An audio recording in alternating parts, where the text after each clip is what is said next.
Have any of you guys ever wondered what are in your skincare products? Yes. Well, same here. About a year ago, I was purchasing expensive skincare products that were getting hyped up from the TV, my friends, social media. But little did I know that these products were actually doing harm to my skin rather than benefiting me. So one day I looked at the label and I saw all these chemicals listed. And I thought to myself, what am I really putting on my skin? Hi, we are O Skincare, an all-natural skincare line. I'm Jessie, the CEO. I'm Gabriella, CMO. I'm Mary, Secretary. I'm Mark, CFO. I'm Makayla, the CTO. And I'm Mariah, also CTO. So as mentioned before, there are so many chemicals in our skincare products that a lot of people aren't even aware of. Some of the chemicals that are found are formaldehyde, tar, DMD, hydantoin, even plastics. And in fact, formaldehyde is actually very common in household products. So why would you want to be putting that kind of chemicals on your skin? Well, we are the solution to this problem. We hand make all of our skincare products, and we make sure that we do extensive research to make sure that the ingredients we use benefit our customer skins. There's guaranteed no chemicals, and we sell our products at an affordable price compared to other organic skincare companies who are very pricey. We currently have 3 products. We have 1 mask and 2 scrubs. Our mask is our Cinnamon Twist Mask, and it's for acne-prone skin. And our Cup of Joe and Beach Day are moisturizing exfoliants for the body. Now, managing a team is not simple, especially being teenagers. We have lives outside of school, of course, but we're all mature enough to know what to get done and when to do it. We're dedicated, motivated, driven, and because of Patino, educated. We have found 2 local competitors in the Central Valley, Just My Essentials and Dorothy May and Winga, and they are both all-natural skincare companies. These companies are great, but what sets us apart is the way that we target our audience. Our targeted audience is 16 to 26-year-olds.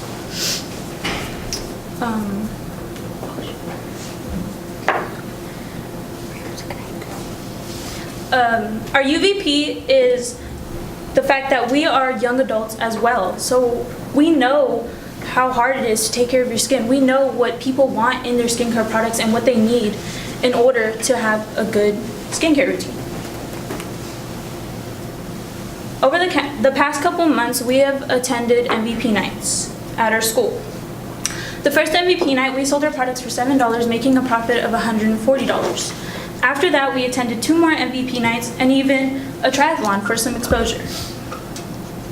After these events, we realized that we had to make some adjustments to our business. So we changed our prices to $10, and we even got different sizes for our containers.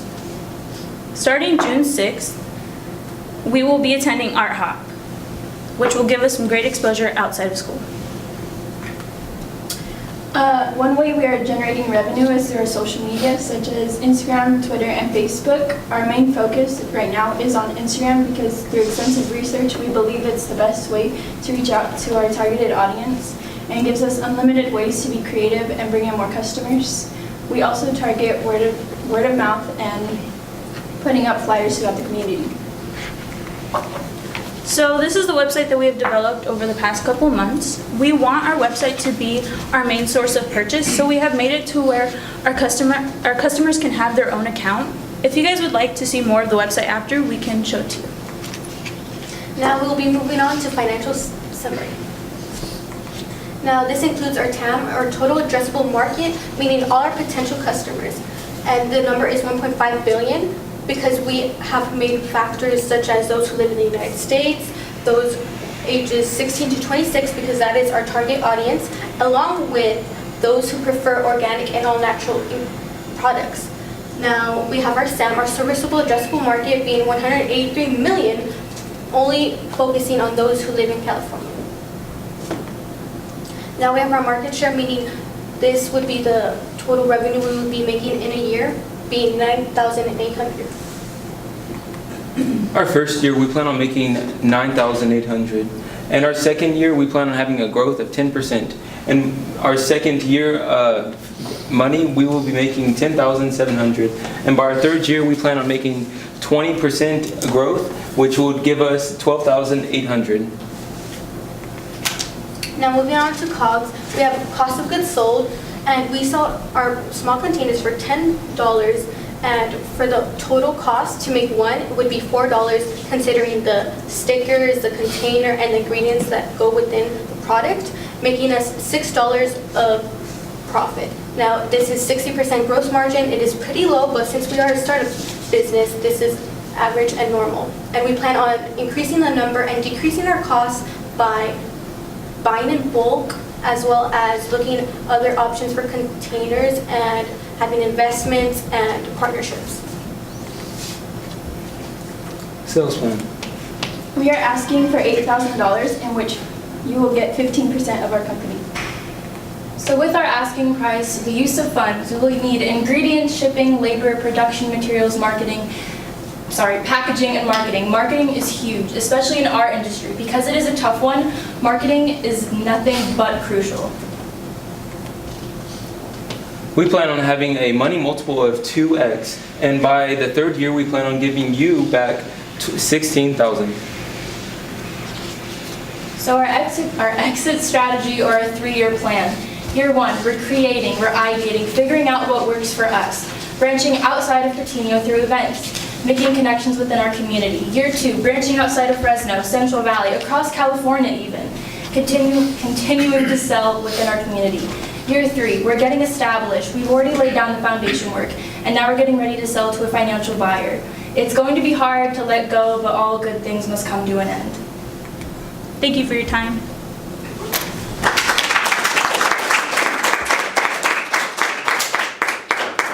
Can you go back to the screen that shows your dollar amounts that should be your revenue for year 1, 2, 3?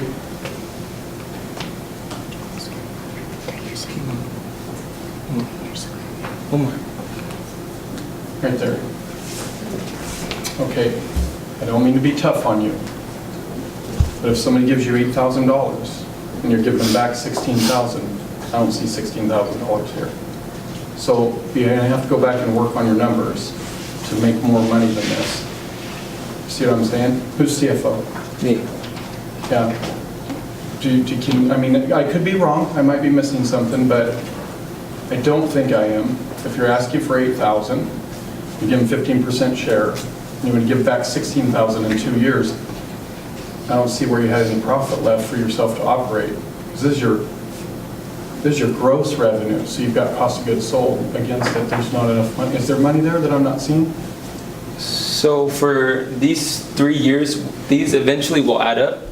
If I'm explaining this right, these eventually will add up, and then whatever we use for cost to re-endorse our products and and our ads and stuff, they still will add back up to 16,000 eventually.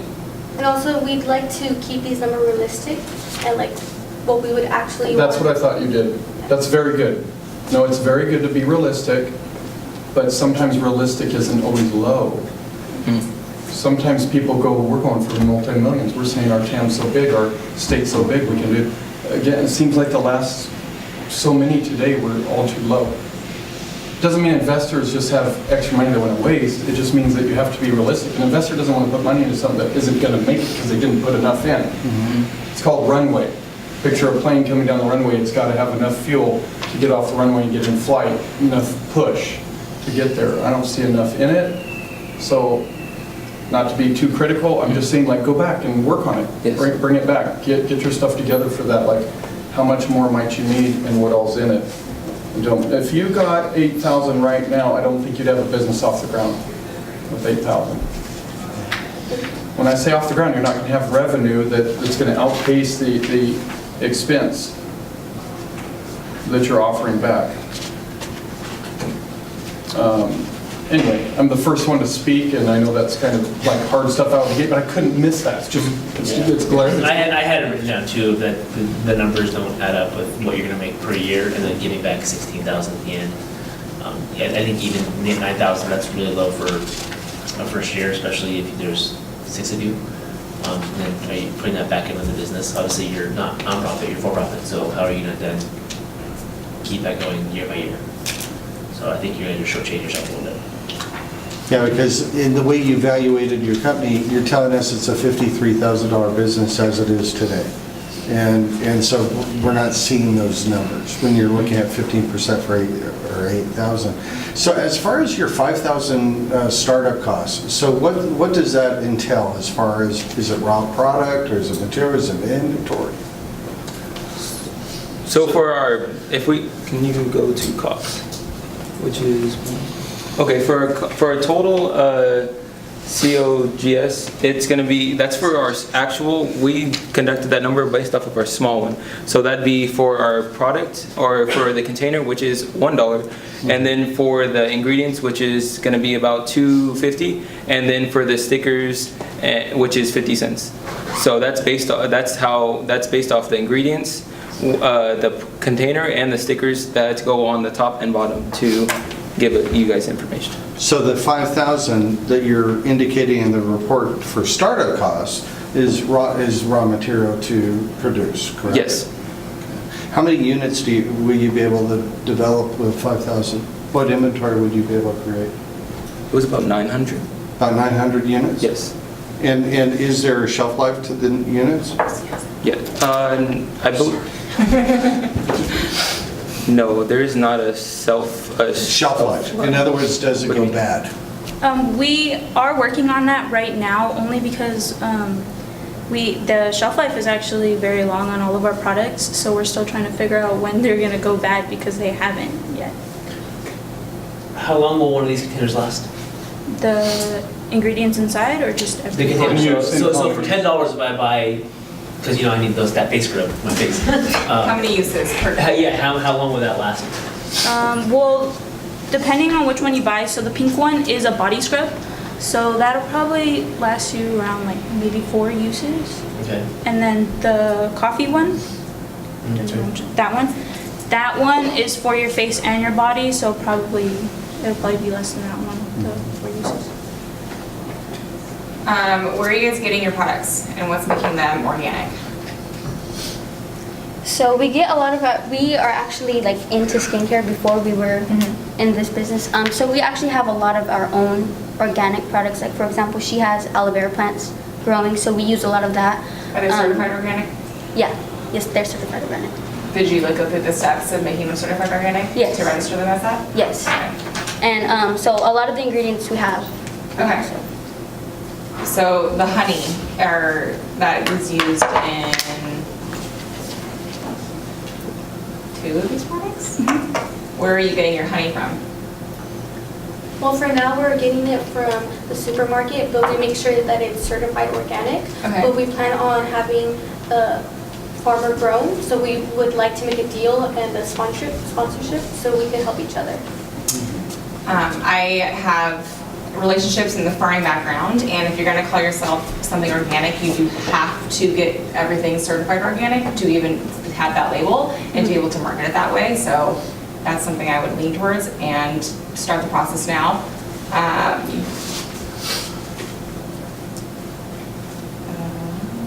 There's another question on the ingredients that I was going to ask, and now I can't remember. It'll come back to me, don't worry. Is it safe to ingest? 2 of them are Typically, yeah. Yeah, but you smell pretty good. the honey and the cappuccino. But we don't suggest it.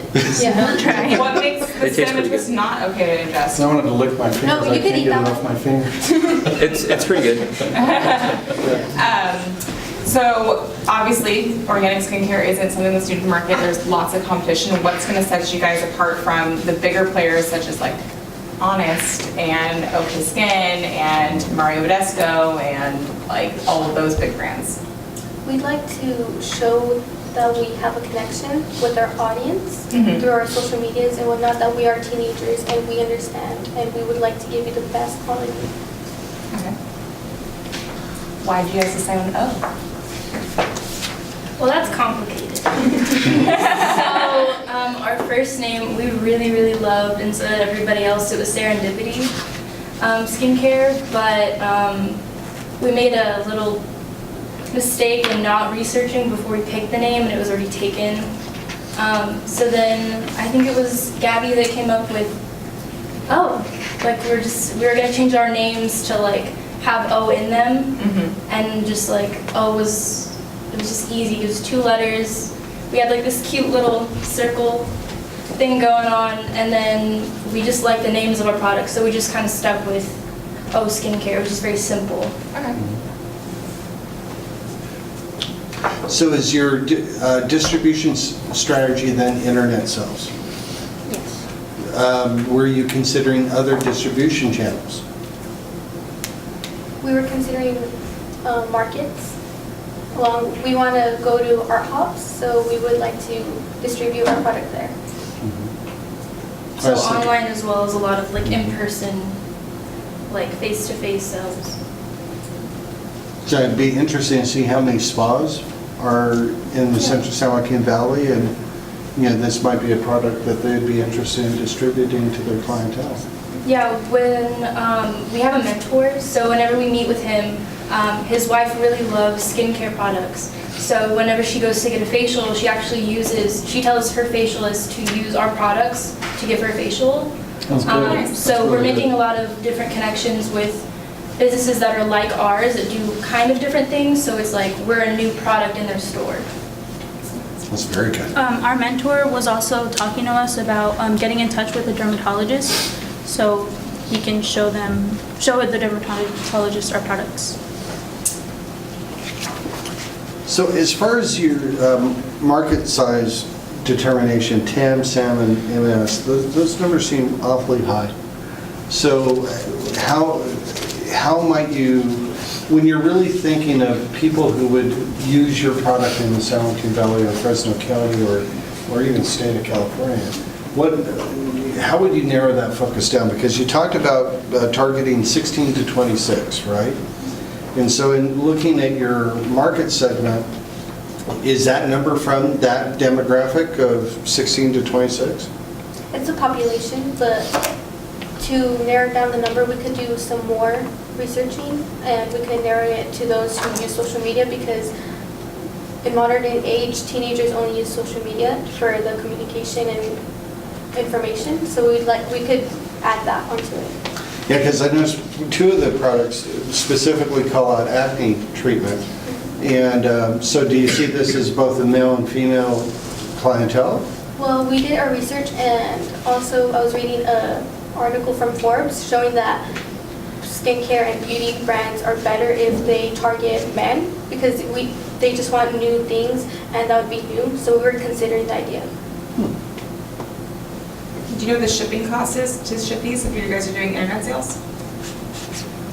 We have looked into it, but since we haven't had our e-commerce on our website, it's not up yet. So we plan on investigating more when we have that up.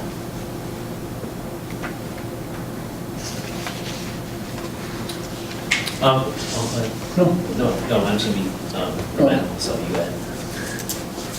Well, I got to hit one more thing on CFO, just a little homework on your, so I'm going to say some positive things, okay? But It's coming. your year 3 says, by the end of year 3, we're hoping to be well established so we can sell to a financial buyer and leave our company in good hands. And this is a common theme I heard with another group too, maybe that's being taught to you. It's great to have an exit strategy, it's mentioned on here. It's needed, but well established is much more than your dollar amounts you have. So you can get bigger, you can sell more. You don't have to have answers right now. When I say this stuff, do not feel like you have to have answers. Just take it in and go, okay, and I'll look at it later or whatever else. Because you don't, when you guys feel like, oh man, they need to know that I need to have this answer right now, you're actually like, you're hurting yourself, because the advice is so you can go back and come up with something, and then you can come back and you have something that works, so that you find a problem before it finds you in the field when you're already funded. So I'm not saying like, tell me your answer. I'm just saying, just hear what I have to say. Build it bigger than you have set for your year 3 to sell it. And figure out what you got to do to build it bigger. And one of the things about shipping, you're talking about shipping, she asked, was it you? Nash? Yeah. Yeah. If you don't know your shipping, that's okay. You just know that your cost that you're selling for, price that you're selling for, does not include shipping. That when we go to Amazon, we don't know what our shipping is going to be until we click it, unless we're primed.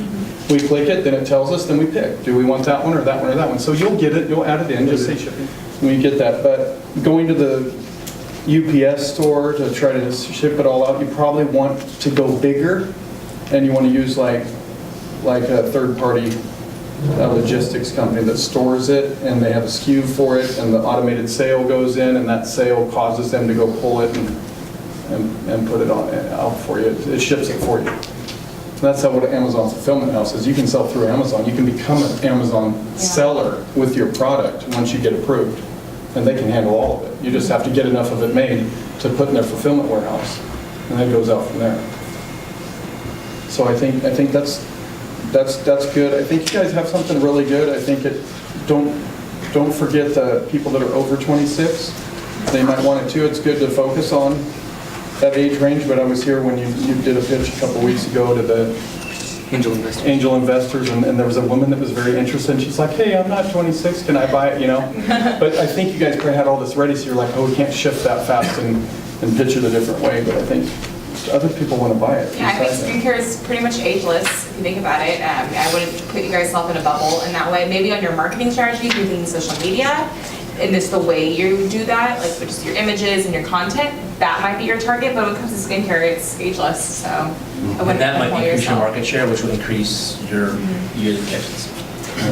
Do you guys have plans to grow the brand and the products? Yes. Divulge. So you had some more ideas. Me, so in Korea they use ginseng, and it really helps with skincare, but it's a little bit pricey, so we plan on maybe experimenting with that in the future. In addition to the being able to certify it as natural, are there any regulatory considerations about selling product that goes on skin? No, we already looked into that. For example, we looked into the FDA. We don't need approval for that. So far we just want to get organic certified, and that's the only certification we need.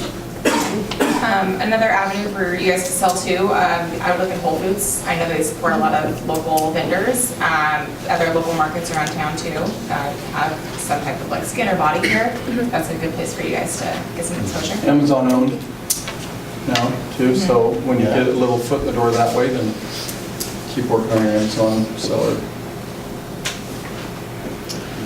And then lastly, on the, not just the PowerPoint, but on your term sheet and your investor proposition, every time you put 8,000, it's just 8,000. You need a dollar amount. There's no dollar sign. So make sure you make the adjustment on the amount of money you want. Because you can just say, I'm seeking 8,000. 8,000 Pesos. Yeah. Pesos. So that's just a Rubles. grammatical thing from the education side. Other than that, good job. I think that, yeah, I think your presentation's good. You guys all share the space well. So I'd like to see a little more courage from the CEO, like in speaking out, find a little more spot to share. Don't be afraid. You got it, you know. And because you're going to be leading. If you're truly a CEO, you're going to be directing, guiding, all that stuff. So let your courage come up. And when you believe in your product, then people will believe in buying your product. That's a true statement. It happens, you know. So keep working on it. Great job on everything on the wall. It was beautiful. This is a very good investor packet. This is the second best one I've seen. Thank you. Thank you so much. So, Yeah, absolutely. Good job, guys. Good job.